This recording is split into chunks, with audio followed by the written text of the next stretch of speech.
Hello everyone, আসসালামু আলাইকুম। সবাইকে স্বাগত জানাচ্ছি ভুবনস মম চ্যানেলের নতুন একটি ভিডিওতে। আশা করি আজকের ভিডিওটি আপনাদের সবার ভালো লাগবে। এখন হচ্ছে শুক্রবার বিকালবেলা। তো দুপুরের খাওয়া দাওয়া শেষ করে এখানে এই ছোট ছোট আলুগুলি আমি সিদ্ধ বসায় দিলাম। তো বেশ কয়েকদিন আগেই কিন্তু এই আলুগুলো আনা হয়েছে, কিন্তু আর রান্না করা হয় নাই। তো দেখলাম যে কয়েকটা নষ্ট হয়ে গেছে, পরে সেগুলো ফেলে দিয়ে আর বাকিটা আমি সিদ্ধ বসায় দিলাম। আর এই ছোট ছোট আলুগুলি দিয়ে মাংস রান্না করব, মুরগির মাংস। এখানে মুরগির মাংস নামাই নিছি, সাথে কিন্তু মুরগির পা, তারপরে গলা এগুলোও নিছি। তো মুরগির পা গলা এগুলো দেখা যায় কি এমনিতে কিন্তু খাওয়া হয় না। তো ভাবলাম যে এই ছোট ছোট আলুগুলি দিয়ে রান্না করি, তাহলে দেখা যাবে খাওয়া হয়ে যাবে। আর মাংস দিয়ে খাওয়ার জন্য চাপটি বানাবো, এই কারণে পেঁয়াজ আর মরিচও কেটে রাখছি। আর এই পাতিলটা দেখেন কেমন কালো হয়ে গেছে। এই পাতিলটা না আসলে আমি শুধুমাত্র ইউজ করি আলু সিদ্ধ, ডিম সিদ্ধ বা কাঁচা কলা যখন সিদ্ধ করি তখনই ইউজ করি এই পাতিলটা। তো একটা পাতিলই নিয়ে নিছি, নষ্ট হলে একটা পাতিলই হবে, এই কারণে তো দেখা যায় যা কিছুই সিদ্ধ করি না কেন এই পাতিলটাতেই করি। আর এদিকে আলু সিদ্ধ হয়ে যাওয়ার পরে তারপরে আমি কিন্তু আস্তে আস্তে খোসাগুলি ছাড়িয়ে নিতেছি। তো এখন কিন্তু মাগরিবের আজান দিয়ে দিছে, মাগরিবের আজানের পরে তারপরে আমি এই আলুর খোসা ছাড়িয়ে নিতেছি। তো প্রিয় দর্শক, আপনারা যে যেখান থেকে বসে এই মুহূর্তে আমার ভিডিওটি দেখতেছেন, আপনাদের সবার কাছে ছোট্ট একটি রিকোয়েস্ট থাকবে, প্লিজ আমার ভিডিওতে একটি লাইক দিয়ে ভিডিওটি কন্টিনিউ করবেন। আর আমার ভিডিওটি যদি ভালো লাগে তাহলে আমার চ্যানেলটি সাবস্ক্রাইব করে আমাকে নতুন নতুন ভিডিও বানাতে উৎসাহিত করবেন। তো আলুর খোসা ছাড়ানোর পরে এদিকে আমি কিন্তু মাংসটা বসায় দিচ্ছি। তো মাংসটা আমি সব মশলা দিয়ে তারপর একটু ভালোভাবে কষিয়ে নিলাম। আর এখন দিয়ে দিলাম একটু লেবুর রস।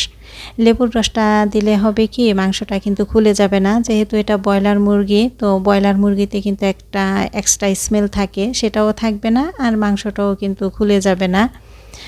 তো মাংস কষানো হয়ে যাওয়ার পরে এরপরে আলু দিয়ে দিলাম। আলু দিয়ে আরও কিছুক্ষণ কষিয়ে তারপরে এখন পানি দিয়ে দিলাম।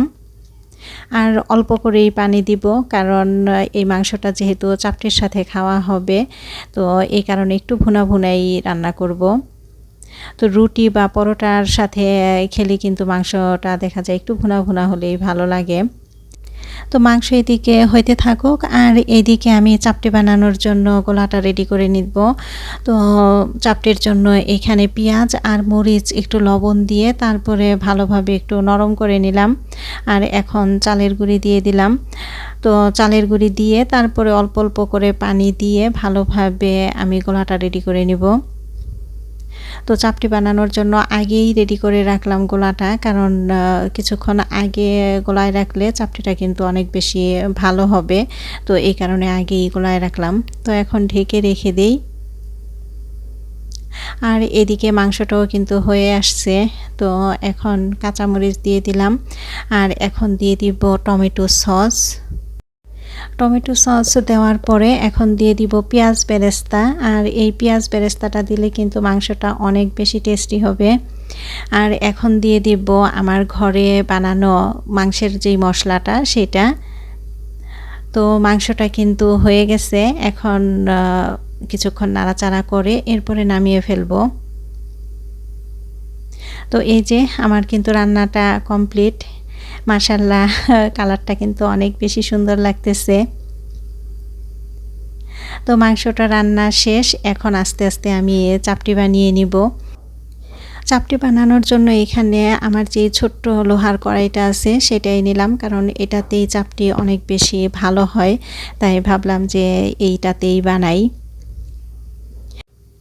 তো বিসমিল্লাহ বলে প্রথম চাপটিটা দিলাম। তো প্রথম চাপটিটা দেওয়ার পরে কিন্তু মনে হয়েছিল যে কি জানি কড়াইতে লেগে যায় নাকি, পরে দেখলাম যে না, লেগে যায় না, খুব সুন্দরভাবেই কিন্তু উঠে গেছে। তো এখানে আমি মাংসটা বেড়ে নিতেছি। এই ছোট ছোট আলুগুলি যখন আমি এই নরসিংদীতে এসে প্রথম দেখছি, তখন আমার শুধু মনে হয়েছে যে এই আলুগুলি কিভাবে ছিলবে, কিভাবে কাটবে। তো পরে আমার হাজব্যান্ড বলতেছে যে এগুলি সিদ্ধ করে তারপরে এভাবে খোসা ছাড়িয়ে পরে রান্না করে। তো পরে মনে হলো যে না, আসলে তো সহজই, কিন্তু প্রথমে তো আমার মনে হয়েছে যে এই ছোট আলুগুলি কিভাবে খোসা ছাড়াবো, কিভাবে রান্না করব, কাটবো। তো যাই হোক, চাপটিটা কিন্তু খুব চমৎকারভাবে উঠে গেছে। এই যে উঠাই নিলাম প্রথম চাপটিটা। তো এরপরে কড়াইটা একটু ভিজা কাপড় দিয়ে মুছে তারপরে আবার আরেকটা চাপটি দিয়ে দিলাম। তো এভাবে কিন্তু আমি অনেকগুলি চাপটি বানিয়ে নিছি। তো এখন আমি খাবারটা দিয়ে দিব।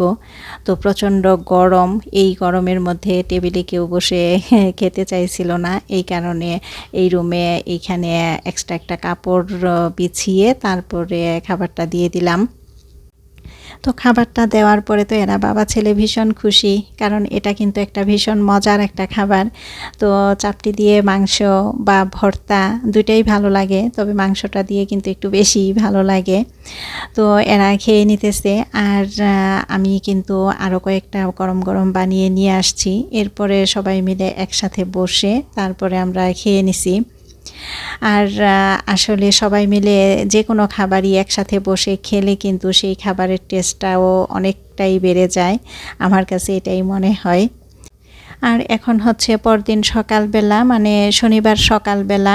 তো সবাইকে শুভ সকাল। তো আমার হাজব্যান্ড একেবারে ভোরেই একটু বাজারে গিয়েছিল, আজকে তেমন কোনো বাজার আনে নাই, শুধুমাত্র কাঁচামরিচ, তারপরে ধনেপাতা, শসা এগুলোই নিয়ে আসছে, কারণ অন্যান্য সব বাজারই আছে, এই কারণে আর অন্য কোনো বাজার আনে নাই। তো আমাদের বাসার কাছেই একটা ছোট্ট বাজার বসে, একেবারে খুব ভোর থেকে সকাল 8টার মধ্যেই বাজারটা শেষ হয়ে যায়। তো সেইখানেই গিয়েছিল, পরে সেইখান থেকে এগুলা নিয়ে আসছে। কাঁচামরিচের বোটাগুলা ছাড়াই রাখলাম, আর এখানে ধনেপাতাটাও পরিষ্কার করে নেব। আমার প্রত্যেকটা ভিডিওতেই কিন্তু আপু, ভাইয়া, আন্টিরা সবাই কিন্তু অনেক সুন্দর সুন্দর কমেন্টস করেন। আমার কিন্তু এই কমেন্টসগুলো পড়তে অনেক বেশি ভালো লাগে, আর আমি কিন্তু চেষ্টা করি প্রত্যেকটা কমেন্টসের রিপ্লাই দেওয়ার জন্য। তো আপনারা আমার ভিডিওতে কমেন্টস করবেন, আমার ভিডিওটা আপনাদের কাছে কেমন লাগলো। ভালো লাগলেও জানাবেন, খারাপ লাগলেও জানাবেন। তো খারাপ লাগলে জানালে আমি কিন্তু কষ্ট পাবো না, রাগ করব না, বরং খুশিই হব, কারণ আমার কোথায় ভুল সেটা আমি ধরতে পারবো। তো এখানে কিন্তু আমি ধনেপাতাও পরিষ্কার করে নিয়েছি, আর কাঁচামরিচটাও পরিষ্কার করে নিলাম। আর সকালবেলার নাস্তায় এখানে আগের দিন যে রান্না করা হয়েছিল মাংস, সেটাই রয়ে গেছে, তো সেটা দিয়েই তারপরে পরোটা ভেজে নিতেছি।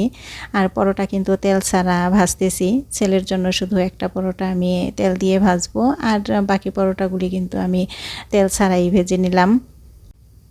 আর আমার এই ছোট্ট চ্যানেলটি কিন্তু আপনাদের সবার সহযোগিতায় আস্তে আস্তে বড় হচ্ছে। তো আপনারা যারা চ্যানেলটিকে বড় হতে সহযোগিতা করতেছেন, আপনাদের সবাইকে জানাই অসংখ্য ধন্যবাদ। তো প্রিয় দর্শক, আজকের ভিডিওটি এই পর্যন্তই। দেখা হবে অন্য একদিন নতুন একটি ভিডিও নিয়ে। আশা করি সে পর্যন্ত সবাই ভালো থাকবেন, সুস্থ থাকবেন। আল্লাহ হাফিজ, আসসালামু আলাইকুম।